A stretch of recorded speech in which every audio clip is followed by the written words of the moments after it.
stuff. Singer Katie Lang is with us. Good morning, Katie. How are you? Good morning, Bill. So, do you have any thoughts about Walis Simpson? I suppose it's a big deal in Canada, wasn't it? It used to be. Yeah, it's a little before my time, but yes. Yeah, I don't really have that many thoughts about Walis Simpson. Good. We won't be asking you about that. No, then don't. We'll ask you about your music, shall we? We'll go on to things that are closer to you than ancient royal stories. Good. Anyway, lovely to see you. Actually, I think I'm related to Kate. You may be. Are you? Kate Middleton. Yeah. Are you? Yeah. Funny that we've had a lot of people claiming that. She's got a K. You're Catherine, aren't you? Originally? Yeah. That's a start. Some people ended up in Canada, and next thing, You just never know. We'll look into it. Well, go back far enough, we're all related. Yeah. All right. We'll be speaking to Katie more seriously about her music in the next few minutes. But first, let's have a quick look at what is happening where you are.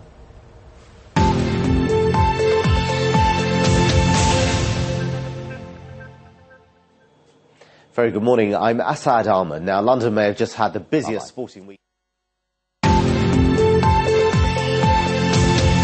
Hello and welcome back to you. Now, the multi-Grammy Award-winning singer Katie Lang has received some of the highest critical acclaim during her 25-year career, as well as praise from many of her performing peers, including Elton John, Tony Bennett and Michael Bublé. During the 90s, Katie's music was everywhere. Tracks like Constant Craving and You're OK dominating radio playlists. In a moment, we'll speak to her about last year's much-talked-about performance at the Winter Olympics in Canada. First, though, here she is with her band, the Siss Boom Bang, performing I Confess from her latest album.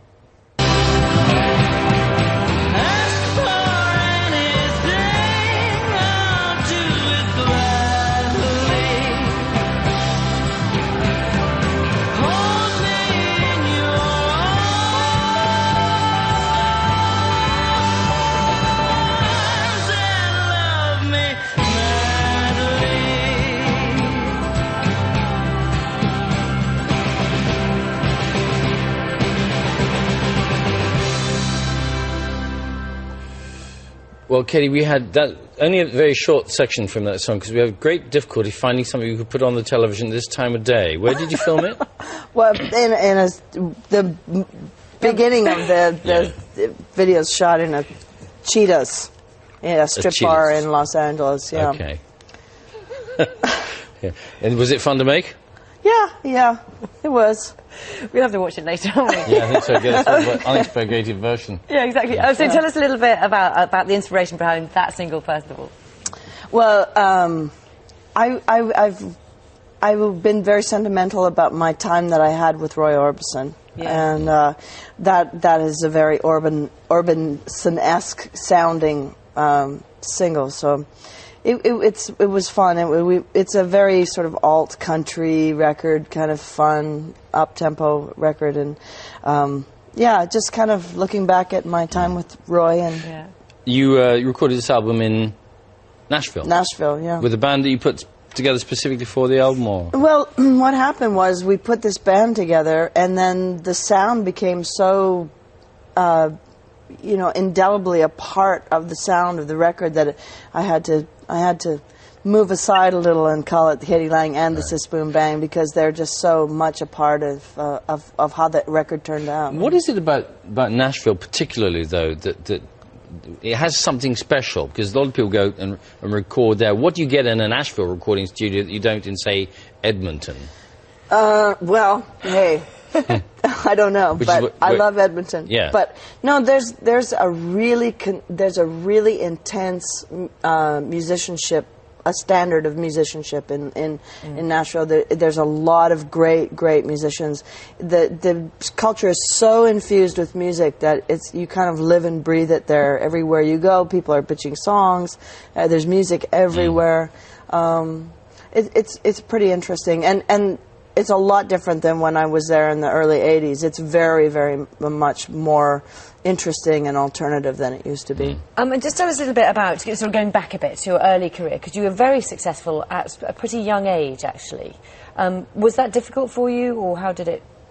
It didn't seem, I mean, I worked really hard since I was 21, and really my success came when I was 30. So I had some ramp-up time to prepare. To get ready for it. Yeah. And then it kind of tapered off a little bit, but it's been steady. It's on sort of cruise control, and it's nice. It's a nice level of I still have an audience. My notoriety isn't quite so intense. Your notoriety? What do you mean by your notoriety is not quite so I mean, intense? on the street, like walking down the street, I can... Oh, you don't get stopped? I don't get Okay. bugged, yeah. Yeah. And one big moment for you was performing at the Winter Olympics last year. Yeah. How was that? It was incredible. I mean, I could speak volumes on it, really. I mean, it was really intense to be able to sing in front of the world. That's what you have to do it live. Well, you have to. It's the Olympics. It's about being in the zone. It's about conquering that 3 minutes. It's about, like, you know.